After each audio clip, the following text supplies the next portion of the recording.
Assalamualaikum warahmatullahi wabarakatuh. Perkenalkan, kami dari kelompok 2 ingin memaparkan materi tentang regulasi fintech, regulatory sandbox, dan inovasi keuangan. Sebelum itu, izinkan kami memperkenalkan diri terlebih dahulu. Berikut adalah nama kelompok kami.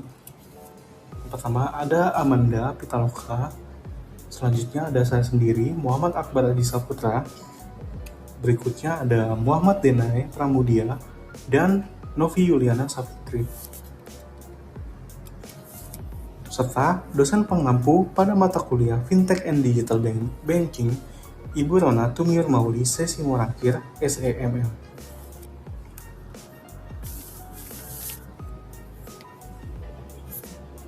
Selanjutnya, kita masuk pada pembahasan materi regulasi fintech, regulatory sandbox, dan inovasi keuangan. Pengertian regulasi fintech. Regulasi fintech merujuk pada seperangkat aturan dan kebijakan yang ditetapkan oleh otoritas pemerintah untuk mengatur aktivitas perusahaan fintech. Regulasi ini bertujuan untuk melindungi konsumen, mencegah praktik bisnis yang tidak etis, dan menjaga stabilitas sistem keuangan. Menurut Arner, Barbaris, dan Buckley, regulasi fintech harus mampu beradaptasi dengan cepat terhadap perubahan teknologi dan model bisnis yang muncul. Hal ini penting untuk memastikan bahwa regulasi tidak menghambat inovasi, tetapi juga tidak mengabaikan perlindungan konsumen dan integritas pasar. Prinsip dasar regulasi fintech. Pertama, proporsionalitas. Regulasi harus proporsional dengan risiko yang ditimbulkan. Produk dan layanan dengan risiko rendah tidak perlu dibebani dengan regulasi yang terlalu ketat yang dapat menghambat inovasi. Kedua, teknologi netral. Regulasi harus fokus pada aktivitas dan risiko, bukan pada teknologi spesifik. Ketiga, fleksibilitas dan adaptabilitas. Mengingat cepatnya evolusi teknologi, kerangka regulasi harus cukup fleksibel, mengakomodasi inovasi baru tanpa memerlukan perubahan legislasi. Keempat, perlindungan konsumen. Regulasi harus memastikan transparansi, keadilan, dan perlindungan terhadap fintech, mengancam stabilitas sistem keuangan secara keseluruhan. Kelima, integritas dan stabilitas sistem keuangan. Regulasi harus memitigasi risiko sistemik dan memastikan fintech tidak mengancam stabilitas keuangan secara keseluruhan. Keenam, kolaborasi dan koordinasi. Mengingat sifat lintas sektoral fintech, diperlukan koordinasi antar regulator domestik maupun internasional. Tujuan regulasi fintech. Pertama, melindungi konsumen, memastikan bahwa konsumen mendapat layanan yang aman dan transparan. Selanjutnya, mencegah risiko sistematik, menghindari potensi risiko yang dapat mengganggu stabilitas sistem keuangan. Selanjutnya, mendorong inovasi, memberikan ruang bagi inovasi sambil tetap menjaga kepatuhan terhadap peraturan yang ada. Selanjutnya, meningkatkan kepercayaan, membangun kepercayaan masyarakat terhadap layanan fintech. Tantangan dalam regulasi fintech. Pertama, kecepatan inovasi. Perkembangan teknologi yang cepat seringkali lebih cepat daripada kemampuan regulasi untuk mengikutinya. Kedua, keterbatasan pengetahuan. Otoritas regulasi mungkin tidak memiliki pemahaman yang cukup tentang teknologi baru. Ketiga, globalisasi. Fintech beroperasi secara global, sehingga regulasi yang berbeda di berbagai negara dapat menciptakan kebingungan. Keempat, fragmentasi regulasi. Ketiadaan harmonisasi regulasi antar negara menciptakan kompleksitas bagi perusahaan yang beroperasi lintas batas. Regulatory sandbox dan inovasi keuangan. Regulatory sandbox adalah kerangka kerja regulasi yang disediakan oleh otoritas keuangan yang memungkinkan perusahaan fintech untuk menguji produk, layanan, atau model bisnis yang terkendali dengan pengawasan langsung dari regulator. Dalam sandbox, inovator dapat beroperasi tanpa mematuhi semua aturan standar, namun tetap mematuhi pengawasan untuk memastikan perlindungan konsumen, keamanan data, dan stabilitas keuangan. Konsep ini pertama kali diperkenalkan oleh Financial Conduct Authority atau FCA di Inggris pada tahun 2015 dan sejak itu diadopsi lebih dari 50 negara. Fungsi dan tujuan regulatory sandbox. Pertama, pengujian produk inovatif, permintaan perusahaan fintech. untuk menguji fitur baru seperti pembayaran digital atau blockchain tanpa harus mematuhi semua regulasi standar secara penuh. Kedua, pengumpulan data dan umpan balik. Regulator dapat mengumpulkan data real-time tentang risiko, dampak, dan efektivitas inovasi yang membantu dalam pengambilan keputusan regulasi. Ketiga, isolasi risiko. Membatasi dampak kegagalan inovasi pada konsumen atau sistem keuangan secara keseluruhan sehingga mencegah krisis sistemik. Keempat, mendorong inovasi. Mengurangi hambatan regulasi awal bagi startup fintech sehingga mempercepat pengembangan produk baru dan meningkatkan kompetisi di industri keuangan. Kelima, melindungi konsumen dan stabilitas. Mengedit inovasi yang diuji dengan pengawasan ketat untuk mengidentifikasi dan mengurangi risiko seperti penipuan, kebocoran data, dan ketidakstabilan pasar. Karakteristik regulatory sandbox. Pertama, pengawasan regulator. Inovasi diuji di bawah pengawasan langsung regulator seperti FCA di Inggris atau MAS di Singapura, dengan akses ke data dan laporan rutin. Selanjutnya, batasan waktu dan skala.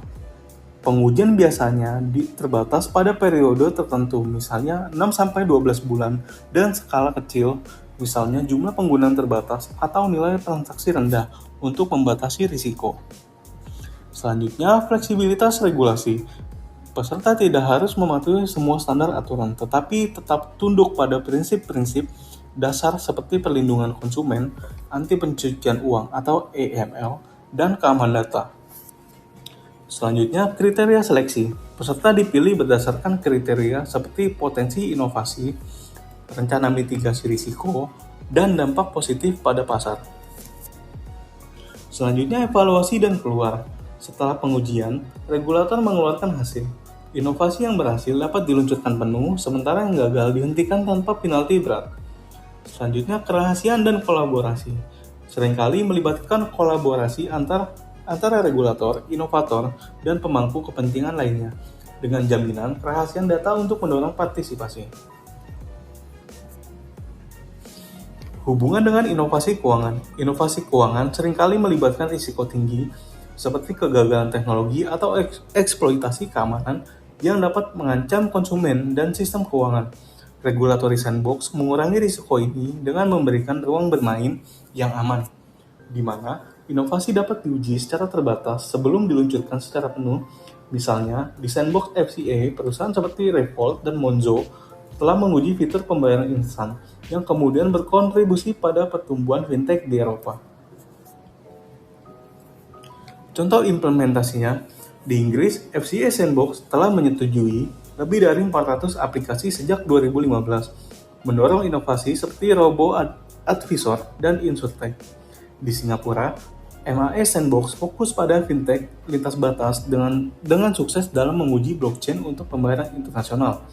Di Indonesia, Otoritas Jasa Keuangan atau OJK meluncurkan Sandbox pada tahun 2019 yang telah membantu pengembangan e-money dan peer-to-peer lending, meskipun masih terbatas oleh regulasi yang lebih konservatif. Perbedaan regulasi fintech di berbagai negara. Regulasi fintech bervariasi secara signifikan di seluruh dunia, dipengaruhi oleh faktor-faktor seperti tingkat perkembangan ekonomi, budaya risiko, dan prioritas kebijakan. Beberapa negara menerapkan pendekatan inovatif dan fleksibel, sementara yang lain lebih ketat untuk melindungi konsumen. Berikut adalah perbandingan berdasarkan aspek utama, lisensi sandbox, regulasi kripto, dan pengawasan data. Di Amerika Serikat, pada aspek lisensi, fintech diatur oleh badan seperti SEC untuk investasi dan CFPB untuk konsumen. Tidak ada lisensi tunggal, perusahaan harus mematuhi aturan federal dan negara bagian. Pada aspek sandbox, tidak ada sandbox nasional formal, tetapi inisiatif seperti Project Catalyst oleh FDIC memungkinkan pengujian terbatas. Pada aspek regulasi kripto, lebih fleksibel, SEC mengklasifikasikan kripto sebagai sekuritas atau komoditas dengan fokus pada anti pencucian uang atau AML. Selanjutnya, pada aspek pengawasan data, tunduk pada peraturan seperti GLBA, tetapi kurang ketat dibandingkan dengan GDPR. Selanjutnya pada aspek karakteristik, pendekatan tambal sulam yang mendorong inovasi tetapi dapat menciptakan wilayah. Contohnya, suksesnya fintech seperti Stripe dan PayPal. Di Uni Eropa, pada aspek lisensi, diatur oleh PSD2 atau Payment Service Directive yang memungkinkan lisensi melewati batas untuk pembayaran. Pada aspek sandbox, banyak negara anggota memiliki sandbox nasional seperti di Inggris dan Belanda dengan kerangka kerja EBA untuk harmonisasi. Pada aspek regulasi kripto, cenderung lebih ketat. MiCA atau Market in Crypto Asset mengatur stablecoin dan NFT dengan fokus pada transparansi. Selanjutnya pada aspek pengawasan data, GDPR yang ketat melindungi privasi, mempengaruhi fintech seperti analisis data. Selanjutnya pada aspek karakteristik, harmonisasi tinggi tetapi birokrasi tinggi. Inovasi seperti neobank atau misalnya N26 berkembang pesat. Selanjutnya di China, pada aspek lisensi diatur oleh PBOC dan CBIRC. Fintech harus mendapatkan lisensi khusus seperti untuk pembayaran digital, misalnya Alipay. Pada aspek sandbox nasional sejak 2019 fokus pada AI dan blockchain dengan pengawasan ketat. Selanjutnya pada aspek regulasi kripto, dilarang untuk perdagangan retail, hanya diperbolehkan untuk penelitian. Pada aspek pengawasan data, aturan ketat seperti Undang-Undang Keamanan Cyber dengan kontrol pemerintah yang tinggi. Selanjutnya, pada aspek karakteristik, inovasi didorong oleh skala pasar, tetapi dengan kontrol negara yang kuat. Contoh dominasi Ungroup dalam e-commerce. Selanjutnya di Singapura, pada aspek lisensi, MAS mengeluarkan lisensi fintech dengan kategori seperti pembayaran dan investasi. Pada aspek sandbox, salah satu yang paling maju dengan fokus pada inovasi melintasi batas. Selanjutnya regulasi kripto lebih pro inovasi. MAS mengakui kripto sebagai aset dengan aturan AML. Selanjutnya pada aspek pengawasan data, PDPA lebih ringan dibandingkan dengan GDPR. Pada aspek karakteristik, dekat pro bisnis menjadikan hubungan fintech Asia. Contohnya, suksesnya GrabPay dan DBS dalam fintech. Selanjutnya di Indonesia, pada aspek lisensi, OJK mengatur fintech dengan kategori seperti peer-to-peer lending dan e-money. Pada aspek sandbox diperkenalkan pada tahun 2019 tetapi masih terbatas, fokus pada pengujian terbatas. Pada aspek regulasi kripto diatur sebagai komoditas oleh Bapepti dengan larangan perdagangan untuk retail sejak tahun 2018. Pada aspek data pengawasan, Undang-Undang PDP, tetapi penerapannya kurang ketat. Pada aspek karakteristik, konservatif untuk melindungi konsumen dengan pertumbuhan fintech seperti GoPay dan OVO. Implikasi hukum dalam perkembangan teknologi keuangan. Pertama, Undang-Undang Nomor 8 Tahun 1999 tentang perlindungan konsumen belum secara khusus mengatur transaksi keuangan digital yang memiliki karakteristik unik dibandingkan dengan transaksi konvensional. Kedua, peraturan perbankan, khususnya Undang-Undang Nomor 10 Tahun 1998 tentang perbankan, juga belum sepenuhnya mengakomodasi perkembangan fintech dan layanan keuangan digital. Meskipun Otoritas Jasa Keuangan atau OJK telah mengeluarkan beberapa regulasi terkait fintech, namun masih ada ketidakpastian dari segi yurisdiksi dan penegakan hukum, terutama bagi entitas fintech yang tidak terdaftar atau beroperasi lintas batas. Ketiga, keamanan data konsumen adalah salah satu masalah utama yang diidentifikasi. Undang-Undang Nomor 11 Tahun 2008 tentang Informasi dan Transaksi Elektronik atau Undang-Undang ITE belum dilaksanakan dan ditegakkan secara optimal dalam konteks transaksi keuangan digital.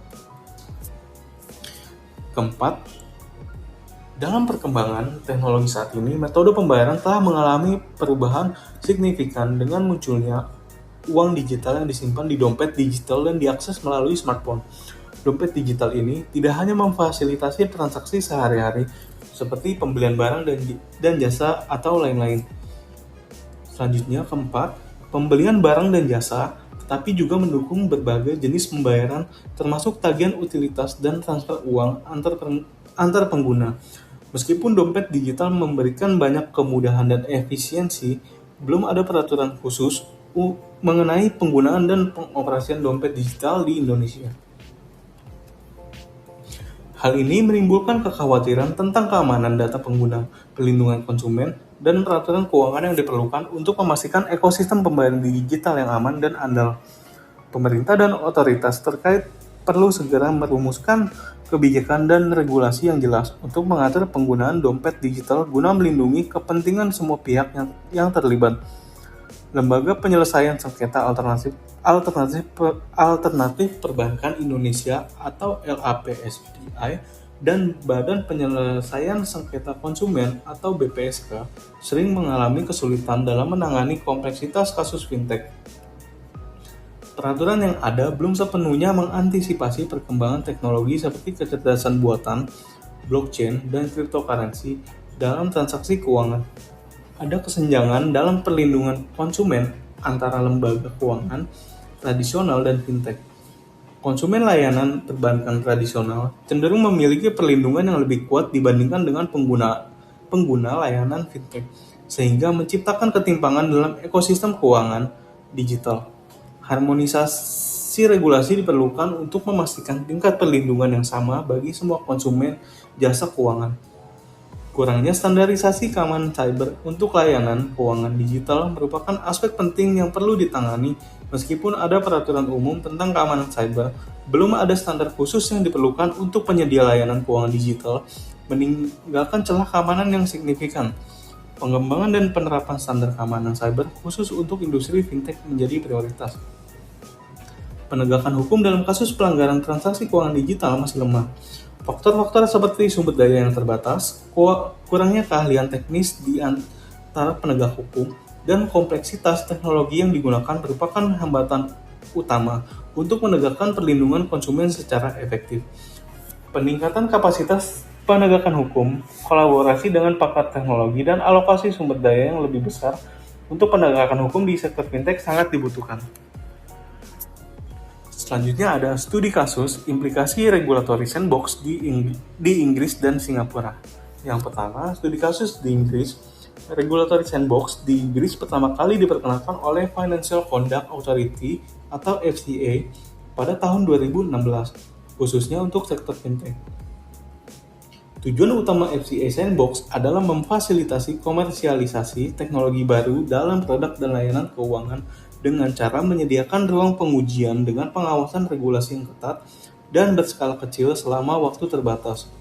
Motivasi utama perusahaan fintech untuk ikut sandbox ini adalah mempercepat waktu masuk pasar atau time to market dengan bantuan dan bimbingan langsung dari regulator, memastikan kepatuhan regulasi dan mendapatkan legal cover selama pengujian produk, meningkatkan reputasi corporate dengan mendapatkan stempel persetujuan dari FCA yang memberikan kepercayaan kepada investor dan mitra bisnis.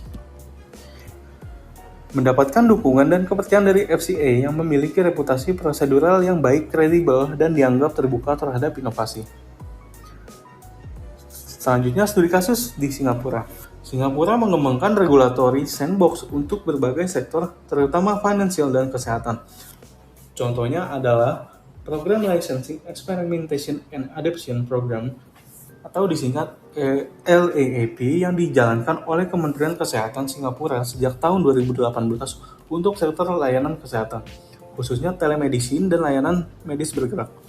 Perbedaan mencolok dari LAAP dengan sandbox fintech adalah penerapan persyaratan yang lebih ketat, menggambarkan pendekatan berbasis risiko yang tinggi, mengingat risiko layanan kesehatan lebih besar.